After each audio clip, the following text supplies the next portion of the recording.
Thank you. Good afternoon, everyone. Welcome to the Assembly Committee on Commerce and Labor. Mr. Secretary, will you please call the roll? Assemblywoman Carlton. Here. Assemblywoman Considine. Present. Assemblywoman Dickman. Here.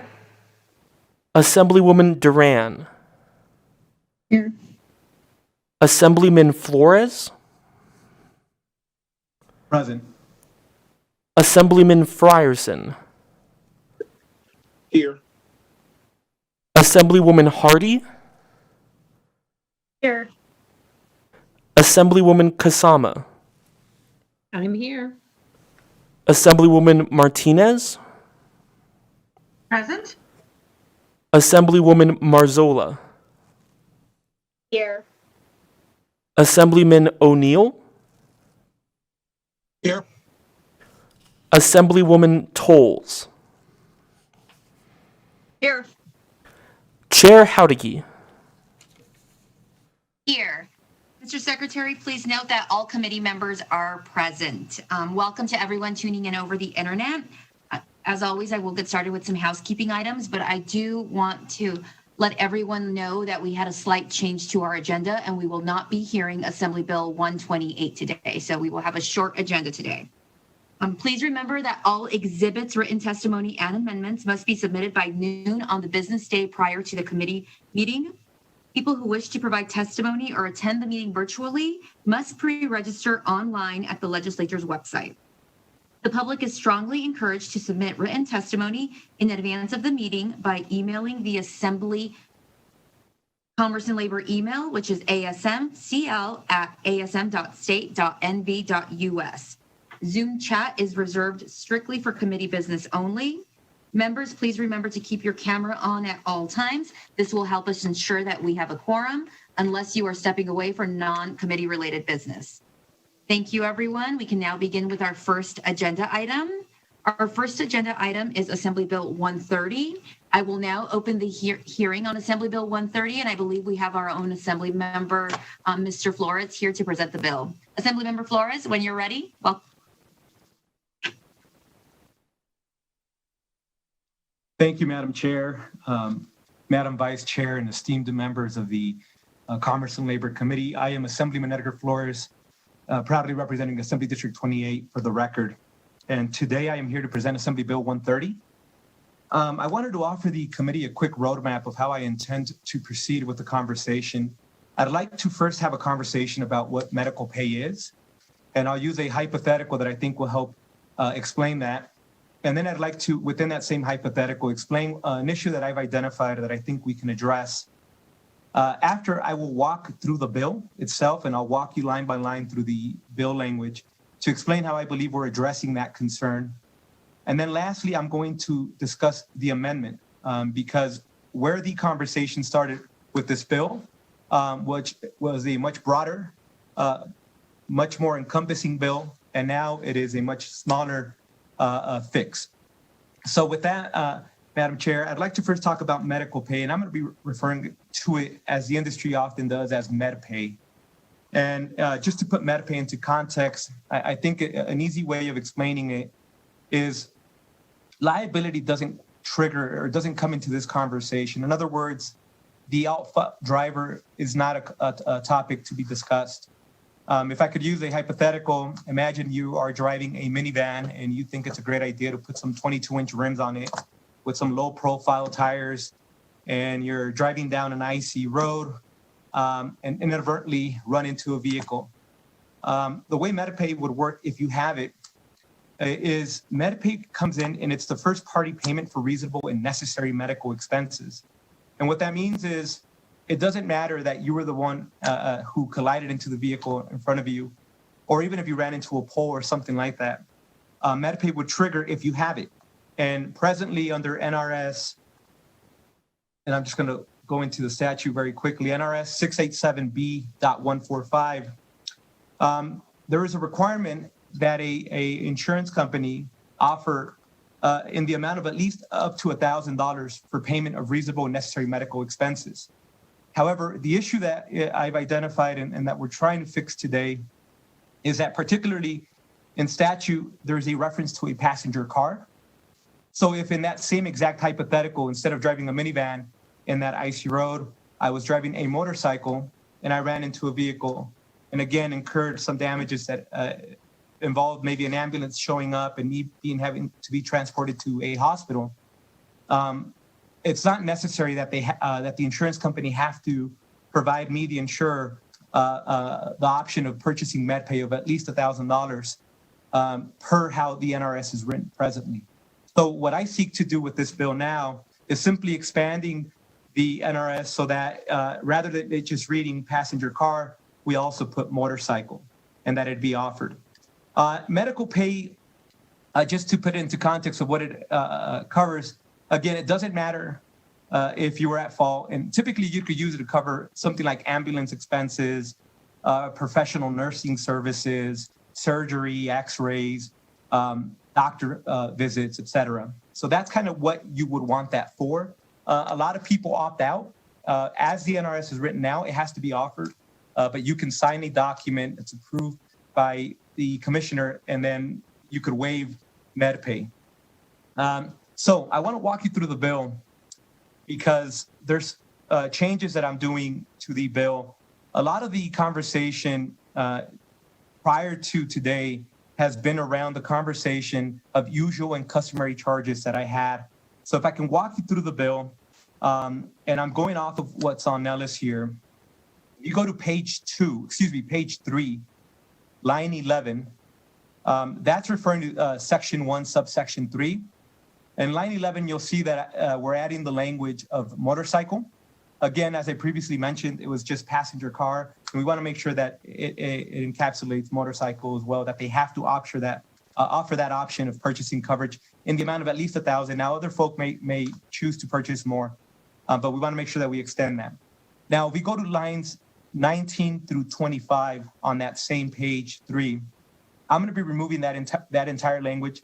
I do intend to tackle this conversation in the interim, so I will work on it with a coalition of stakeholders, and come back in 2 years to try to resolve this concern that I have. But again, I don't want to muddy the record, so I don't want to get into the issues we were trying to fix there. I will do that in a separate bill in 2 years. If you continue down the bill and you go to page 4, there is a definition of healthcare services in lines 1 and 2. And then there is line 7 and 8 that talks about provider of healthcare in blue. That is also no longer necessary since I'm not tackling that question anymore, and that will be removed from this bill. And then lastly, in that same page 4, you'll see lines 12 through 18, where there is a definition of usual and customary charges. Again, that will be removed and is no longer part of this bill. So all this bill is now seeking to do is ensuring that MedPay is offered to an insurer who rides a motorcycle when they go in and try to purchase a policy for their motorcycle, and that it needs to be offered of at least of $1,000. And with that, Madam Chair, I am open for any questions or discussion the members may have. Thank you, Assemblymember Flores. Committee members, do you have any questions? I see Assemblymember O'Neill has a question. We can start with you, Assemblymember O'Neill. Thank you, Madam Chair. I appreciate it. Mr. Flores, I got to compliment you on your explanation going through this bill. I only wish when I get a chance to present my bills, I could do as well as you. But I have one question, and it's really the definition on your line 11. You gave an example, passenger car. Does passenger car include such things as, you said a van, how about a truck? I just want to make sure that passenger car includes those other vehicles, since it, or. Absolutely. Madam Chair, through you to Assemblyman O'Neill, this is Assemblyman Edgar Flores for the record. The answer is yes, it does. Most passenger vehicles, so that would include trucks, sedans, et cetera, they're all covered under that definition. Just inadvertently, motorcycles had not been covered. I will say that I've had an opportunity to speak with the with Commissioner Richardson, and I do know that a lot of insurance companies now, particularly our larger insurance companies in the state of Nevada, do offer MediPay for motorcycles. It's a de facto practice. However, the concern is that not all insurance companies have to do it.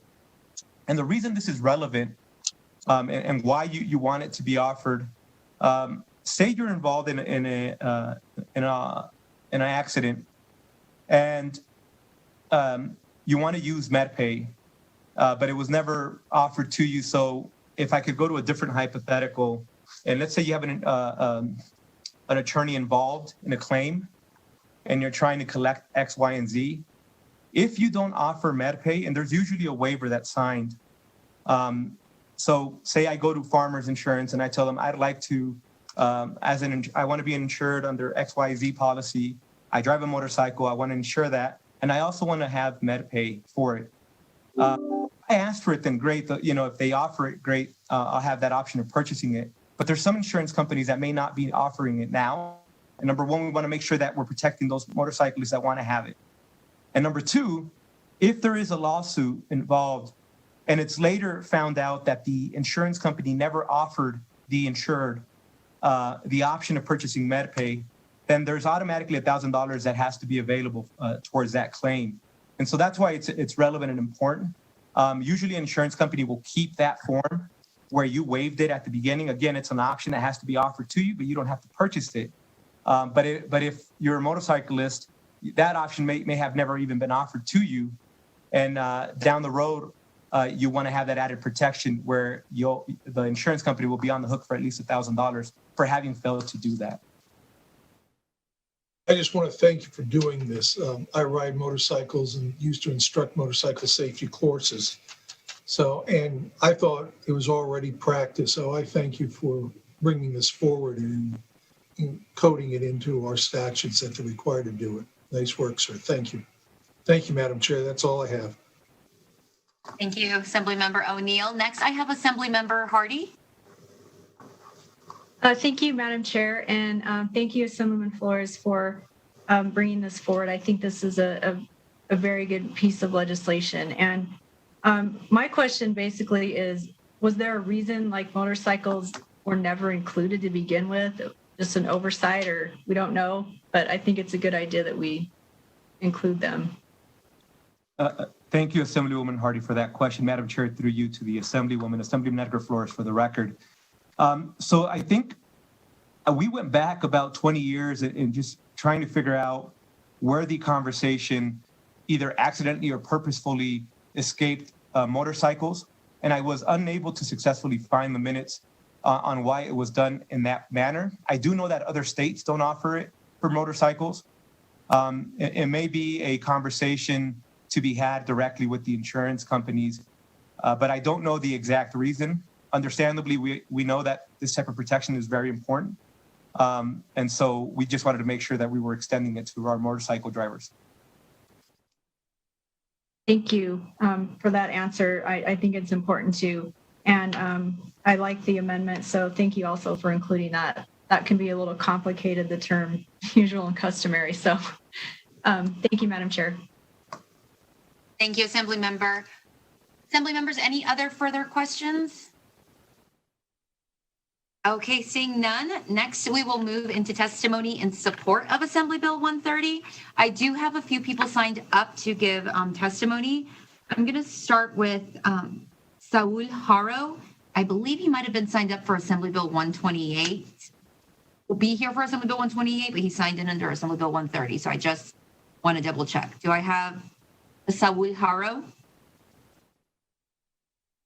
Okay, next I have Justin Watkins with the Nevada Justice Association. Thank you, Madam Chair, members of the committee. Justin Watkins. I'm a non-paid lobbyist on behalf of Nevada Justice Association, and I'm not appearing via video. Go Knights go with my hoodie. I am testifying in support of Assembly Bill 130. The reason that this is important is MedPay is often the first line of defense for hospitals in catastrophe cases to get paid for copays and deductibles that may arise and may not be covered by health insurance. And obviously, we know that when people on motorcycles are involved in accidents, it can often be catastrophic. And it's important for those motorcyclists to not come out of the hospital with collection actions against them. And if they elect to use MedPay to cover themselves, we think it's good policy all around. Thank you.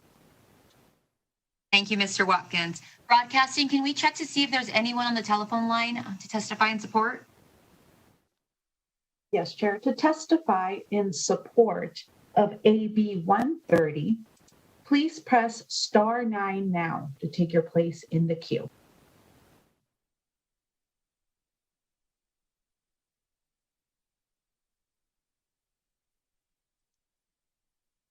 Chair, there are no callers in support at this time. Thank you. Okay, we will now move into testimony in opposition. I believe I have Jesse Wadhams with the Nevada Insurance Council. Mr. Wadhams, are you with us? Thank you, Madam Chair. I am. I will appear via camera because I put the tie on, the jacket on. Jesse Wadhams on behalf of the Nevada Insurance Council.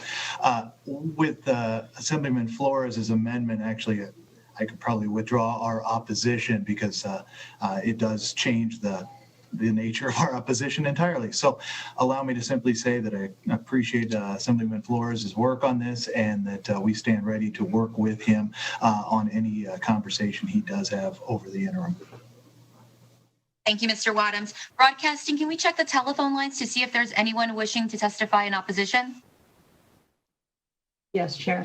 To testify in opposition of AB 130, please press *9 now to take your place in the queue.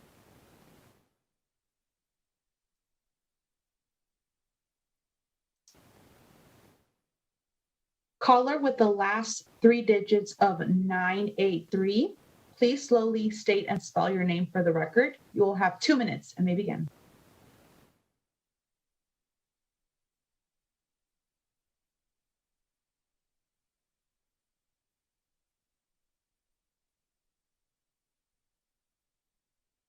Again, caller with the last 3 digits of 983.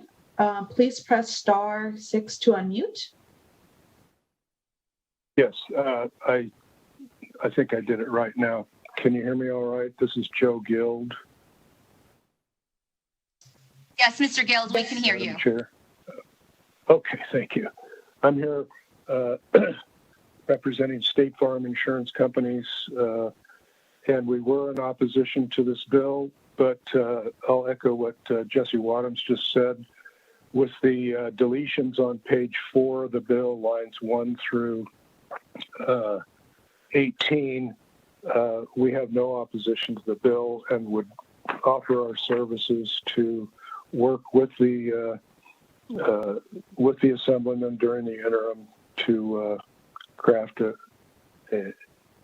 bill which would be agreeable to all. Thank you for the opportunity. Thank you, Mr. Guild. We do not. Oh, broadcasting, is there anyone else signed up to testify in opposition? Chair, there are no more callers in opposition at this time. Thank you. I didn't have anyone sign up to testify in neutral virtually, so can we check the telephone line to see if there's anyone wishing to testify in neutral? Yes, Chair. To testify in neutral of AB 130, please press *9 now to take your place in the queue.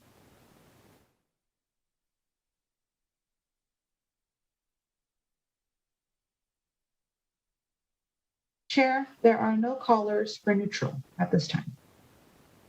Thank you, broadcasting. Assemblymember Flores, would you like to give any closing remarks? Yes, Madam Chair, thank you. First of all, I wanted to say thank you to Mr. Guild and Mr. Wadhams for reaching out and expressing their concerns. I do look forward to working with them during the interim, along with a coalition of folk who are on the other side of that conversation to ensure that we can resolve that matter. However, as a pertains to Assembly Bill 130. I did want to put on the record now, Madam Chair, that I intend to reach out to stakeholders, and I want to mention it to the members now just so that they are aware. If you could look at the actual bill itself, if you go to page page 2, section 2, it's lines 17 through about 24. It says, except as otherwise provided in subsection 5, insurance companies transacting motor vehicle insurance in the state must offer on a form approved by the commissioner uninsured and underinsured vehicle coverage in an amount of equal to the limits of the coverage for bodily injury sold to an insured under the policy of the insurance covering the use of a passenger car. Again, there is only the use of passenger car for underinsured and uninsured motorists, but not the usage of motorcycle. I intend, upon the conclusion of this bill, to reach out both to Mr. Guild and Mr. Wadhams and other stakeholders and get their feedback on expanding the protections of uninsured and underinsured coverage to motorcycles as well. Having no opposition from them or the members, I will intend to come back and just simply extend those protections to a motorcycle driver as well. Thank you, Assemblymember Flores. With that, I will. Madam Chair. With that, I will close the hearing on Assembly Bill 130. Our next item on the agenda is public comment. I'm going to give the public a minute to call in, and while they do that, I'm going to read through our public comment housekeeping. So before we start public comment, I would like to remind everyone that public comment is an opportunity to discuss general matters that fall within the purview of this committee. The public has already been given time to support or oppose specific legislation. We open and close hearings on bills so that we establish a record for the public. Establish a record of the public testimony on a bill. Therefore, public comment is not intended to continue a bill hearing. We limit public comment to 30 minutes, and public comment may be limited to 2 minutes per person. Broadcasting, do we have anyone on the line for public comment? To take your place in public comment, please press star 9 now to join the queue.